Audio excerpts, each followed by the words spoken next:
Et donc, on va ouvrir le palmarès avec le premier prix qui concerne la discussion, à savoir la gouvernance, l'éthique et le management responsable. Et pour ce faire, je voudrais être rejoint sur scène par Éric Molinier.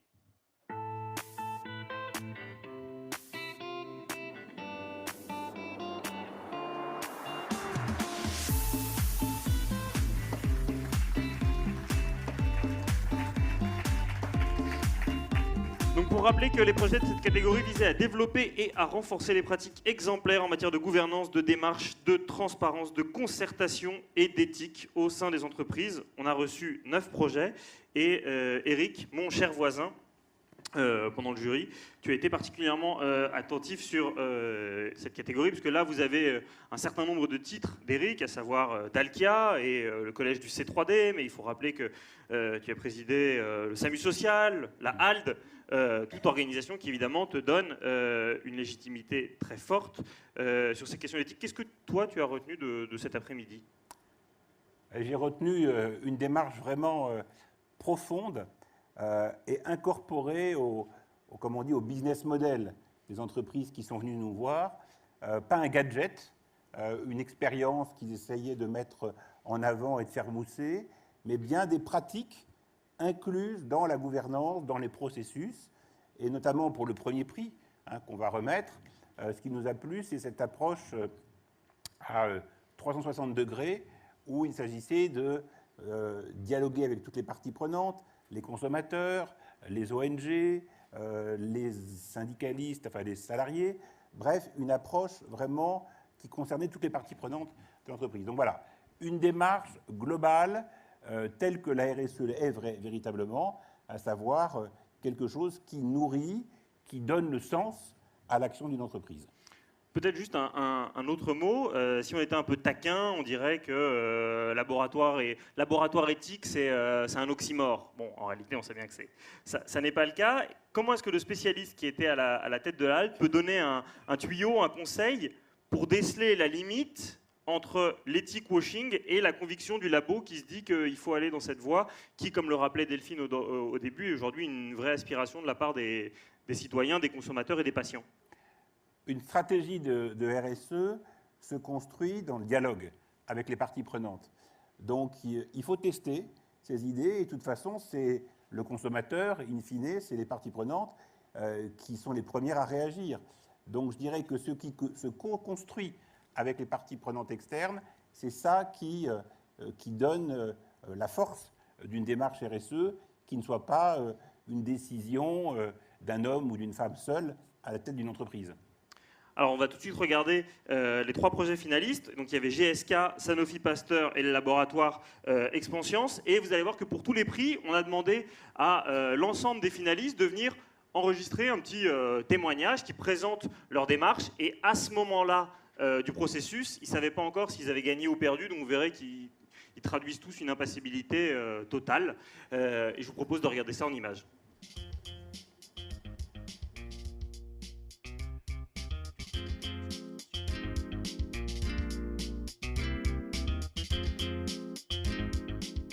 Le Cercle des générations pour le futur de GSK France est un comité de parties prenantes qui réunit l'ensemble de notre comité de direction et une vingtaine de parties prenantes externes. Associations de patients, professionnels de santé, pharmaciens, experts en développement durable, élus locaux. Avec ce comité, nous nous réunissons 2 fois par an, une demi-journée, et nous abordons des sujets clés pour notre entreprise. La réforme du système de santé, comment GSK peut apporter des idées nouvelles pour faire bouger le système. Ce qu'on voit au bout de 2 ans, c'est un engagement plus fort de notre entreprise pour tous les sujets de RSE, cette volonté de mettre la RSE au cœur de notre entreprise.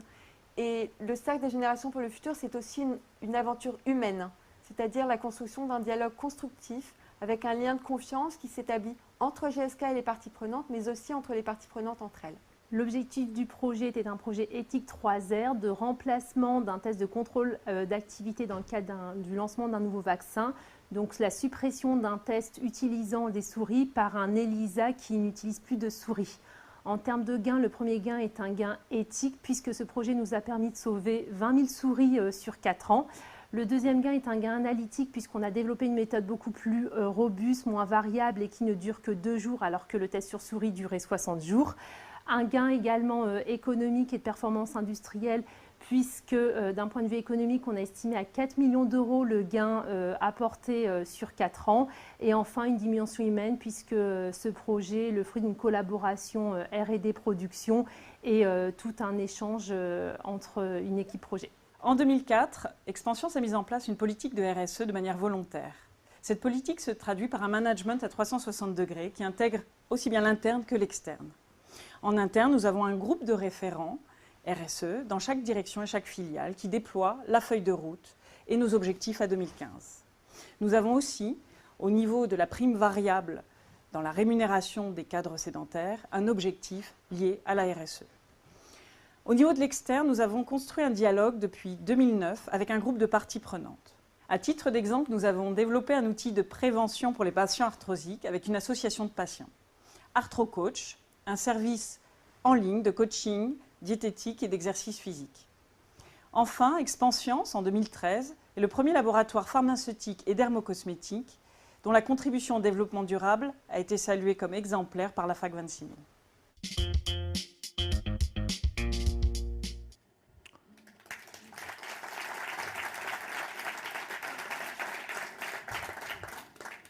Les applaudissements ne sont pas usurpés. Vous avez vu que c'est effectivement éminemment varié. Donc ça a été d'ailleurs très compliqué pour nous, pour le jury, pour décider. En fait, comme on n'arrivait pas à se mettre d'accord, on l'a fait à pile ou face. Mais ça a quand même permis de décréter un vainqueur et c'est ça qui est important. Et je vous propose, sans plus attendre, de révéler l'identité du lauréat.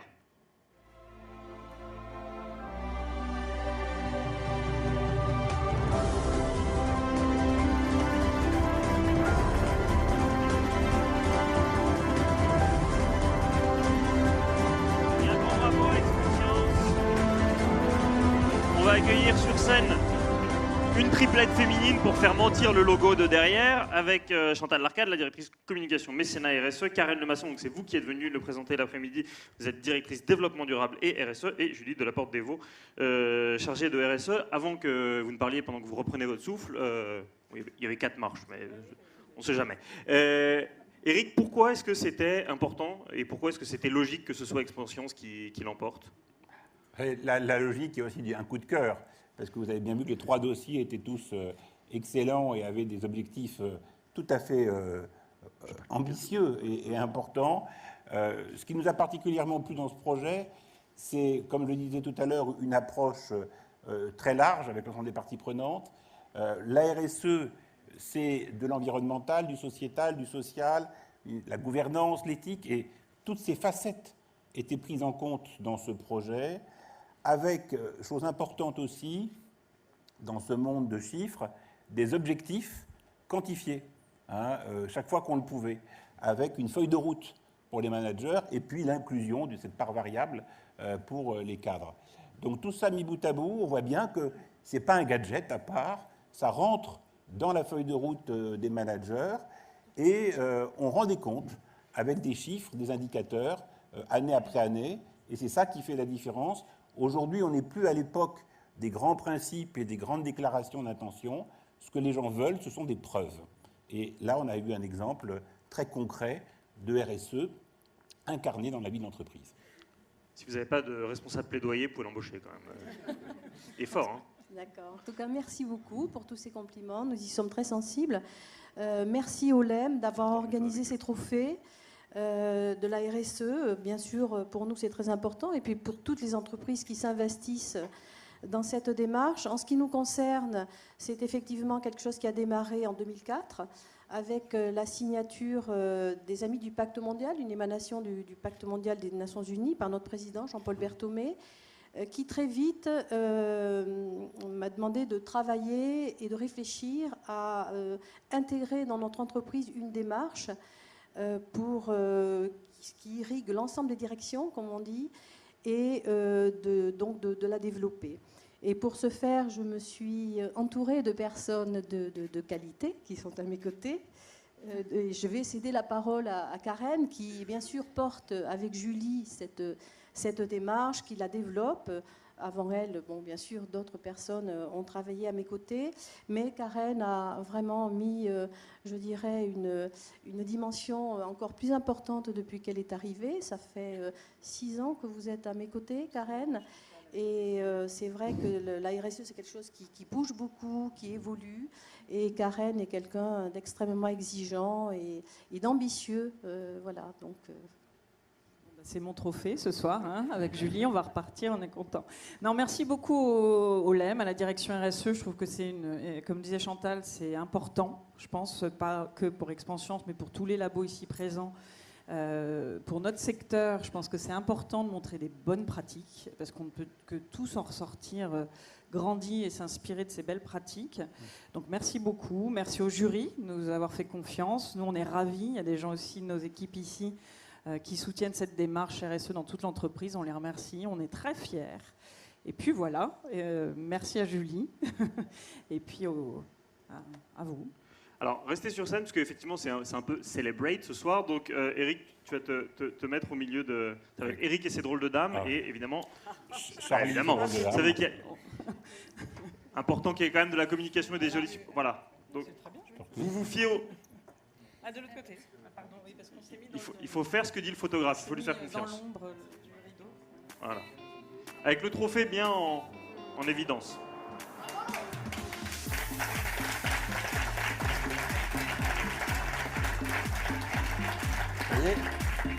C'est bon? Merci beaucoup, on vous laisse regagner la salle. Merci beaucoup, Eric. Me chouerez pas le micro. On verra avec le LEM pour vous en trouver un autre.